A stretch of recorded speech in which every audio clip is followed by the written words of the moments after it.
there, and welcome back to Don't Open That Door. Come along with our triumvirate of terror as we descend into darkness, hurtle into horror, and plunge into peril.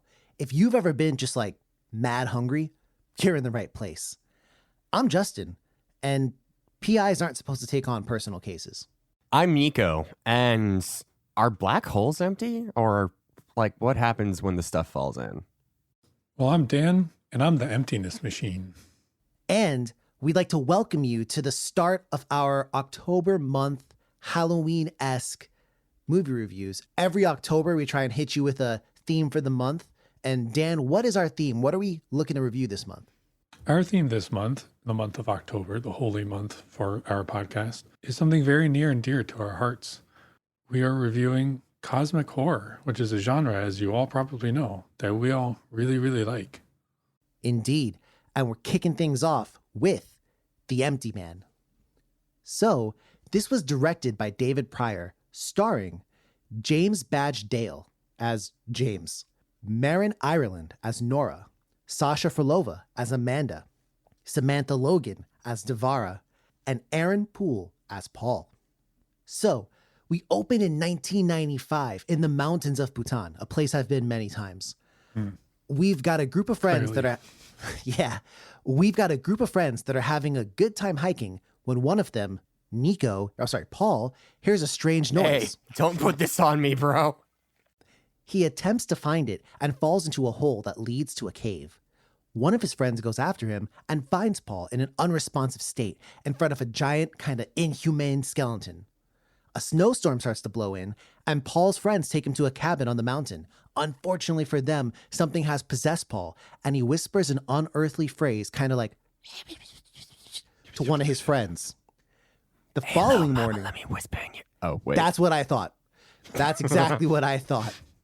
The following morning, the friend Paul whispered to kills everyone except for Paul and then throws herself off the mountain. This is happy. Nico, take it away from there. So there's a bit of a time skip, and now, in 2018, we start for real with James, a former cop who now works as a private investigator. He's still getting over the death of his wife and kid who died a year ago in a car crash. He's pretty cool with his next-door neighbor Nora and her daughter Amanda, and things are going good. Until, one day, Amanda disappears, leaving behind a message, quote, "The empty man made me do it." Should have just done it for the vine. Nora hits up James and he begins to investigate. And first things first, he's got to talk to Amanda's friends. Well, one person I talk to if I gotta find a friend. Dan, what happens next? Well, that sucks, because he can't find any of them, just like you. Damn! Damn! Damn, you walked into that one. Damn. Except he does find one named Devara. She tells him how Amanda told them about this entity known as the Empty Man. And if you find a bottle on a bridge and blow on it, the Empty Man will come for you. You got to find a bottle on the bridge and blow it at nighttime, specifically. At nighttime, specifically. Amanda and all of her friends do the ritual, and now everyone is gone except for Devara. Well, James goes to the bridge and blows on the bottle just like an idiot. And afterwards, he looks under the bridge and finds all of Amanda's friends, except for Devara, who seem to have hung themselves, leaving a message that says, "The empty man made me do it." Shouldn't it have said the empty man made us do it? Well, Because there was like 5 of them. I'll take that under advisement, and I'll say this. If you thought Devara was safe, you'd be wrong. She goes to a steam room, and the empty man kills her, even though the cops say it looks like a suicide. Okay. James sees a flyer for the Pontifex Institute and realizes that he saw like a similar flyer in Amanda's room. He does some intense research, naturally going to Wikipedia, and finds that the Pontifex Institute is basically a cult. They also believe in these things called tulpas, which are ostensibly thoughts that take material form. Now, the person I know who's had the most thoughts take material form, Nico, what happens next? So James heads over to the Pontifex Institute building, and after witnessing a meeting, discovers that they believe the empty man sends them messages and helps them out. He learns that they have a secret hideout in the woods, so he goes there. When he arrives, he finds that they have files on Amanda and her friends, And even him, he watches some messed up videotapes and then witnesses the cult do a big-ass ritual around a bonfire type deal. He then begins to suffer from severe hallucinations, and the cult discovers him, and they chase him as he runs away and eventually escapes. I wouldn't run. But either way, You'd James fucking does. die, bro. Well, either way, James takes Nora to a hotel to keep her safe, and we learn that he was sleeping with her while his wife and kid died in a car crash. I'm still trying to work out where that is on the karmic scales, but it's definitely a downer. Karmic. There you go. He then kidnaps a cult member and beats the brakes off of him until he confesses that the empty man actually speaks through someone, and that person's in the local hospital. James heads over there and, shock and awe, discovers that Paul, the hiker from 1995, is the current conduit for the empty man. Well, there's a lot going on and only one person to solve it. Dan, what happens next? So next, he actually finds Amanda there in the hospital. What? He naturally calls her mom, Nora, but Nora doesn't seem to know who he is. Amanda explains that James is actually not a real person. He's a Tulpa created by the cult to take over the role as the conduit for the empty man. James loses touch with reality, and his memories begin to warp and peel away, showing that Amanda was actually telling the truth, with a capital T, just like in Full Metal Alchemist. Yeah. Oh, shit. Finally, the empty man takes a hold of James, and he kills Paul. The movie ends with the cult bowing to James, the new scion of the empty man. The end. All right. Well, we got a lot to get to, so let's get while the getting's good. First and foremost, visuals. Nico, how's this movie look? So I like the cinematography. I think there were a lot of moments where the shots were constructed in a way to make the empty man seem very, to make James feel very insignificant in contrast to his surroundings, to sort of really try and hammer home that idea of like, you're not safe, you can't trust where you are, or even who you are. So even though there wasn't a lot to speak of in terms of flashy effects or even not even that much gore, I liked what there was for visuals.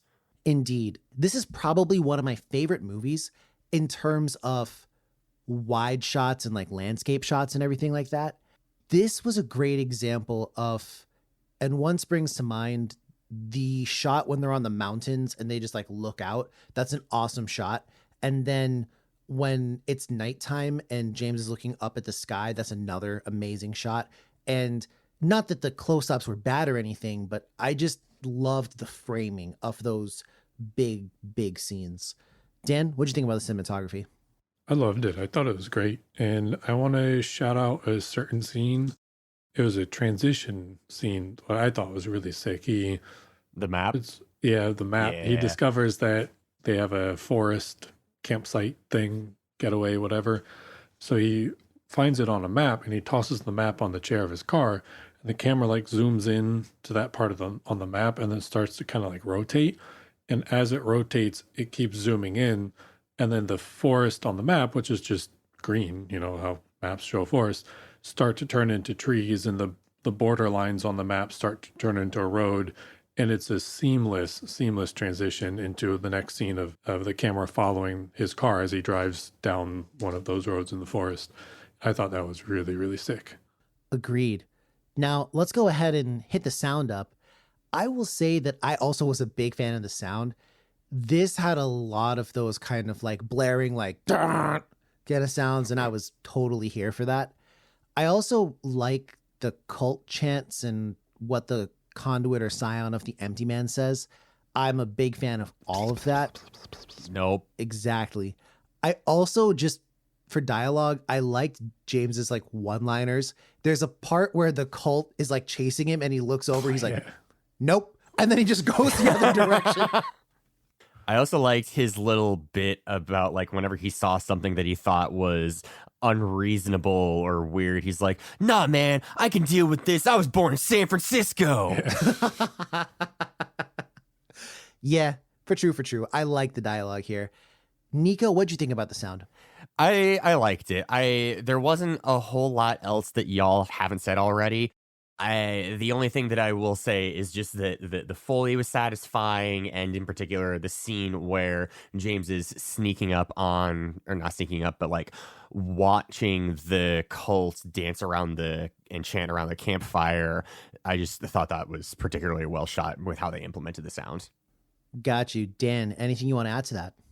Not really. Just echo everything that y'all said.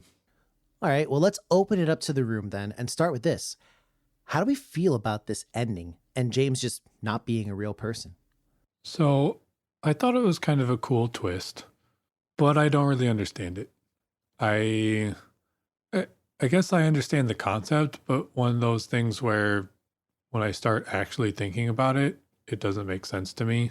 Because they mentioned something about like his life started basically the first time we see him in the movie, I think, when he's at like the restaurant, birthday party restaurant thing. But then what's all this about, like how he cheated on his wife and kids died in a car accident and stuff? That's not real, I guess. But then I don't know. I just, when I think about it too much, I don't understand it. From my understanding, what they did was it had been 500 years before Paul. It had been 500 years since they had a conduit for the empty man. And they decided they were not going to wait another 500 years for a suitable individual. So what they did was they created their own person, a tulpa. Now, in order to be a conduit for the empty man, you have to fulfill certain requirements. One being you have to be a person racked by guilt and fear and those type of emotions. So his wife dying in a car crash while he's banging down the neighbor, that was a backstory they wrote for him on purpose so that he would be consumed by those emotions, thereby being open to be a conduit for the empty man. They had newspaper clippings and everything else like that, and they clearly made him from a combination of different sad stories. Oh, I didn't think about that. Okay. Nico, you have any bones to pick with the ending? I mean, I saw it coming. I kind of saw most of the plot coming as soon as I saw his last name, La Sombra, the Shadow. The Shade. So, like, I had an inkling that he wasn't going to be actually real, but my problem with it is even if they make him and all of his memories, there's still other people who have, like, genuine, legitimate interactions with him that still, like, push the story forward. Like, think about how he has this relationship with the police chief or whoever. Like, the formula that they've got in the Pontifex Institute's, like, scribe or scripture or whatever the fuck they say, like, thoughts plus time plus emotion, is it? Are those the three things, right? It's thoughts, time, and concentration or something else. I forget what the last one is. Yeah, well, flesh. they all add up to it and it equals flesh. So they can, I guess, create a person, but they never said anything or established anything about transmitting memories into other people. So as much as it was an interesting ending, I thought it was kind of contrived. So my defense against that is I think this entire movie is told from the point of an unreliable narrator. I think everything we see is fake. Most certainly it is. I just mean exceptions. like the progression wasn't very satisfying for me. Because I feel like Nora doesn't know who he is. These conversations we see him have with Nora, they're not real. So certain things are real and certain things aren't. And that's kind of where the line gets drawn. And that's why I think it's interesting, because normally I hate movies that have it was all a dream kind of endings. And this was probably the most acceptable version of that for me, where it's like, yeah, it was kind of, but also not really. And again, this dude was literally a tulpa, which a wild thing to Google, but yeah, like it's a thing. And I didn't mind it. It's been a while since I've seen a movie or a story with a pro tag that wasn't real. Shout outs to Titus. So my question is... But Titus was real, though. He made himself real. Look at that. Look at that. Sidebar, and this is a very specific rant for very specific people. Everyone who's playing Kingdom Hearts, Hi, I'm Titus. No, it's fucking Titus. It's not goddamn Titus. Okay, continue, Justin. You mad? I mean, Yes. he's right, though. He's right. Don't be mad at him. Yeah. He's right. Fuck a Titus. Come on, guy. Tide, ocean, blitzball. It all fucking makes sense. Either way. Okay, I'm done. All right, Titus. God damn it, Dan. I will not stand for this. I'll sit for it. This is an interesting movie because it's a combination of, I guess, different genres, so to speak. Because we have a general cult kind of movie, but then there's also like a haunting, almost urban legend-esque aspect to it. Because it's almost like, hey, you want to do the empty man challenge? You got to blow on a bottle on a bridge. Like, that's what it felt like a little bit. And then it kind of shifted more into the cult aspect. Because this could have been a very different movie. You could have just cut out the cult part and then have the empty man be this like supernatural entity that's kidnapping really stupid teenagers or whatever. It's also a little unsatisfying because at the beginning they do sort of lay out the rules of this like urban folktale thing that they've got going, but James doesn't perfectly follow them. He doesn't blow the bottle at night. It's during the day when he goes to the bridge. Yeah. I mean, to be honest with you, right? I don't know if what Amanda said was accurate. First off, I don't remember the night thing. I don't doubt you. I just don't remember it. And the second thing is Paul, I mean, he was possessed and then he blew on a bottle-ish kind of thing. So I don't know how much of what Amanda said was even accurate to start with. I don't know about that. I assume that Paul did it before the movie starts because when the movie starts, he's already hearing the empty man. Right. So I assume that, I don't know, a day before or something, he blew on a bottle on a bridge in Bhutan for some odd fucking reason. That is true. And it's also worth noting that for James, that they mentioned he'd been to a cult meeting already, even though we never saw him do it. So there's clearly things that James did that we didn't see.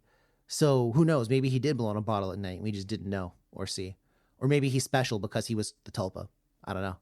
Dan, how'd you feel about this combination cult haunting kind of film? I thought it was kind of cool because, I mean, as you said, I think if it went one direction or another, it would have been a very different movie. So it kind of kept me intrigued the whole time because I wanted to see how these two different plot types, movie types kind of fit into each other. I thought I did it pretty well, but, you know, if it was only a cult movie, I would have expected certain things. If it was only an urban legend thing, then it would kind of go a certain way as well. So I just thought it was really cool to see those two genres collide a little bit. I land more so on your side than Nico's. I was pretty happy with it. And I will say a special shout out to the first 20 minutes or so of the movie because I loved that scene and like shooting there and everything else like that. And just, You mean man, specifically in the mountains in 95? exactly. Yeah. Exactly. And I don't know, man. I almost kind of was like, they could have done a horror movie with those four people just losing their fucking minds up there. They That was did. It's also an called The option. Ritual.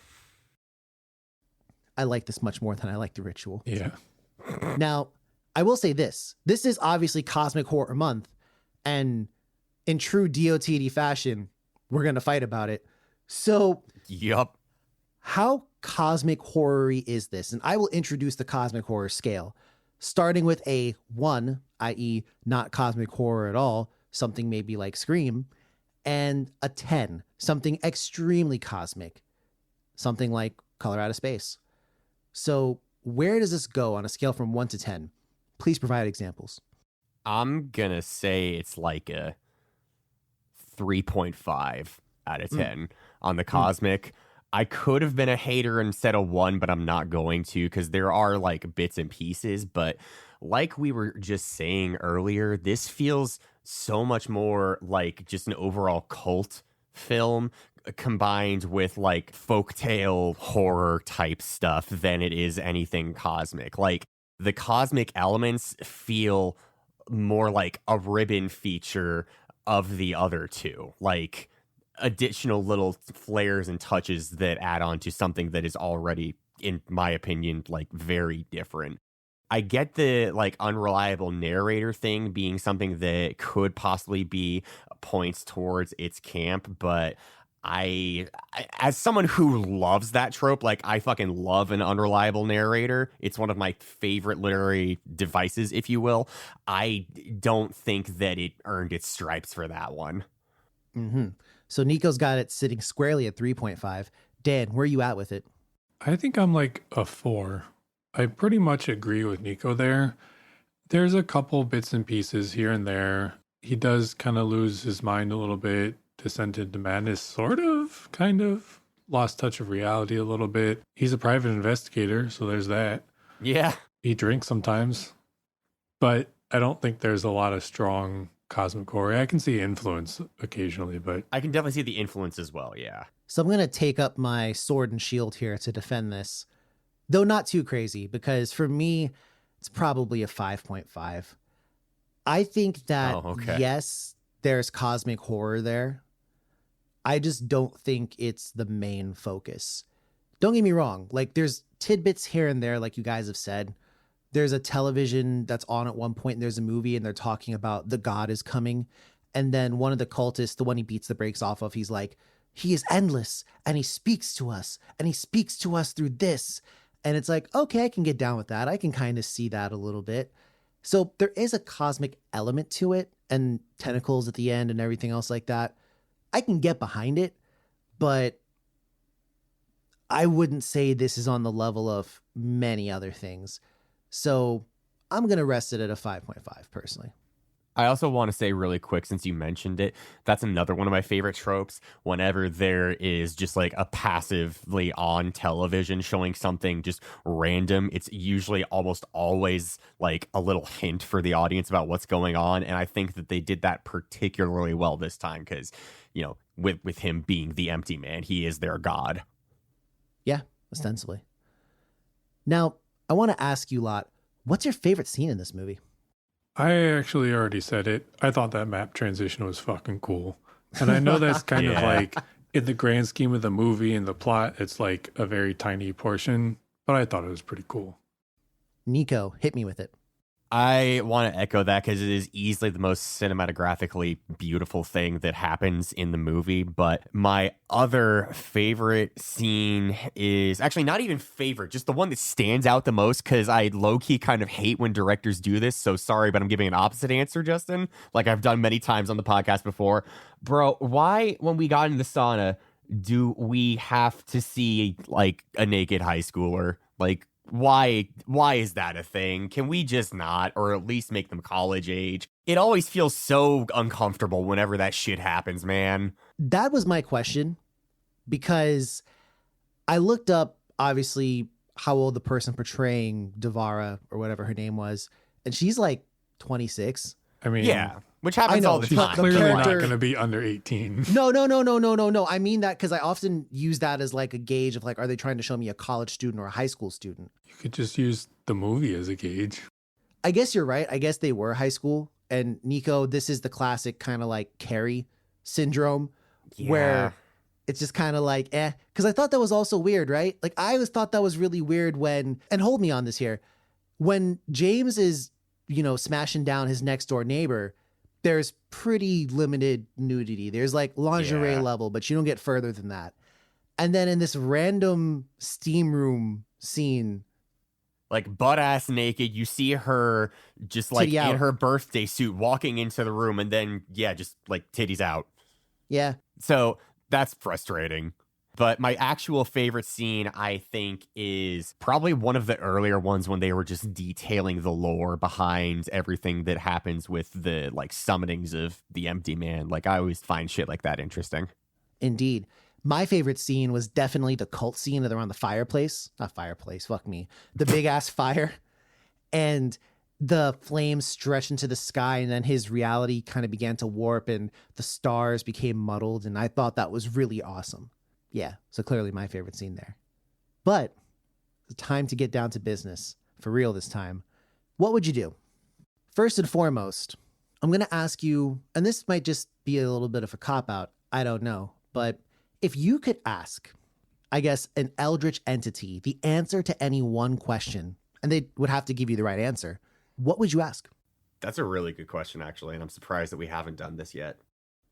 I'm trying. That's a good question. I think I would ask something space related. Oh? Or like where we sit where we are in the universe. Like, I don't know if I would ask if or where other life is in the universe, or I don't quite know what I would ask, but it would definitely be that cosmic themed kind of question. So I want to like clarify the terms here. Is it like, are we asking it to do something, or are we asking for info? Okay, because I was about to be like, yo, give me tomorrow's lottery numbers, champ. But no, first off, I wouldn't. But if I was, I would ask not if there is alien life, because I mean, I'm talking to one, but like, when will society meet them? Because I would love to know that shit, man. This is going to be a super cosmic edgelord horror answer, but I would ask it to show me what lies beyond the abyss. All right, Nietzsche. We can't be friends anymore, bro. 3 dark, 5 me. You're But about to be the antagonist of the next film. Bro, you dead ass are Riku in this moment, though, for real. Riku. well, true enough. Now I say, let's head over to the Is the critic Eldritch review. being Maleficent? Ayo, smash or pass? Oh, smash in a heartbeat. What's wrong with you, bro? No fucking question, bro. No question. All right, bro. Let's go to the critic review. Wash off your shame. Yeah, Dan doesn't get an opinion. Okay, Nope. that's fine. Depends on which version we're talking about. You talking Angelina Jolie Maleficent or... Oh, I was speaking specifically on the OG cartoon, but obviously, yes, Angelina Jolie. Oh, wait, what? Okay, anyhow. You know, if she were 3D. Oh, is she 3D though? This is a reference to one of our old friend of the podcast. Either way, either fucking way. Okay. Speaking of friends of the podcast, quick shout out to Drusif because he dropped a cover just a day or two ago as a time of recording. It's Of pretty fucking sick. Crazy by Gnarls Barkley. Shout out to Drusif. That it is. Go him check it out. He's a good dude. It's Drusif. He's a good dude. Exactly. Critic review time for real though. What do you guys think the critics gave this movie on Rotten Tomatoes, that is? So I suggested that we watch this because I've been finding a lot of people online just like absolutely lauding heaps of praise onto this. So I'm going to guess pretty high. I'm going to say like an 88. I feel like it's one where critics didn't like, but the internet does. That's also So I'm going to say possible. like 65. You said 88, Nico. Yeah. And Dan, you said 65. Mm-hmm. Dan wins by 1%. Hell yeah, Wow. brother. This movie has a 76 on Rotten Tomatoes. Wow. Okay. The closest you can be without a tie. And the audience didn't like it as much, 61%. I will say this was one of those movies that came out during COVID and it did not do well at all at the box office. It was one of those that after it came out onto streaming, it got a little bit more movement behind it. But I don't think it ever really recovered from that initial deficit because of COVID. That being said, where would you rank the movie? I think I'm going to put it at a 84. Mm-hmm. I liked it quite a bit. As I mentioned before, the kind of plot twist I enjoyed, but I didn't quite understand it fully. And I do understand it a little bit better now. But that not fully understanding didn't really stop my enjoyment of it. I thought it was a great movie. I liked a lot of the cinematography and the music and everything. I thought was really cool. Cool plot points, cool story. 84. Cool story, bro.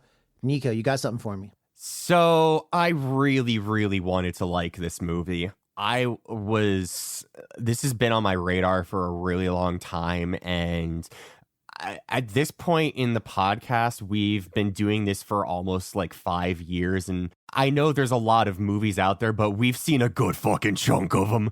And like, this is one that kept coming up as, you know, like some real deal cosmic horror type shit. And I didn't get the experience that I wanted. And combining that with some of my earlier complaints, I didn't like this one, gents, but even though I didn't like it, I will acknowledge that it was well made, and what little cosmic horror I did see, I liked. This didn't feel very cosmic-y to me. I'm giving this a 60. Can you really fault the movie for that? What do you mean? If you read on the internet that people say it's cosmic horror, but the movie doesn't bill itself as cosmic horror, that's not the movie's fault. I mean, I don't know what this originally billed itself as specifically, to be fair. I'm just speaking with my own experience with it. And even though, like we mentioned earlier, this is, I think, more so like a cult horror or like folk horror. And like, even with those elements, I've seen better movies of both of those specific subgenres. That's fair. Yeah, I see you on that. This is listed kind of officially, semi-officially, as like a horror drama or a horror mystery / thriller. Not that movies are ever listed as cosmic I mean, that's horror. interesting. I didn't know that. Yeah, not that movies are ever listed as like specifically cosmic horror anyways, typically. I think the last one that was probably Color Out of Space. Probably. Or Dagon. Either way, though, I like this movie a boatload. Dan actually gave it a bit of a higher rating than I thought he would. For me, it's sitting at an 82. I had a whale of a time with this one. Obviously, you guys know me. I'm a sucker for a detective in a horror movie trying to figure it out. I like how he just straight up fucking abducts a dude off the street and everyone's too busy looking at their phones. I like that they addressed that too. That they actually panned the camera to everyone not paying attention. Yeah. And it's like, he's like, hey, what's going on, man? Psh, get in the fucking car. Get the fuck in the fucking car. And like handcuffs him. And then everyone's just chilling. And I'm like, damn, bro. It's like that where you live. All right, man, whatever. But yeah, I had a great time watching it. It wasn't what I thought it was going to be walking into it, but I enjoyed it for what it was. 82. So now it's time to put everything down on the table. And Nico, I'll just pose the question to you directly. Would you recommend this? I don't recommend this now. Yeah, that's what I thought. All right, so this first one's going to be a miss from us, dear listener. I assume you two would have, just for the sake of the question. Absolutely. Yeah. I would have, Yeah. 82 and 84. Yeah. Dear listener, now's the time. Make your voices heard. Tell Nico he's wrong. We're on X and Instagram at DOTD Horror. We're also on Facebook. That's Don't Open That Door. Plus, you can check everything we've done on our website, which is dotdhorror.com. But till next time, make sure to, eat some balanced meals. Look out for one another. But as always, dear listener, don't open that door. Bye.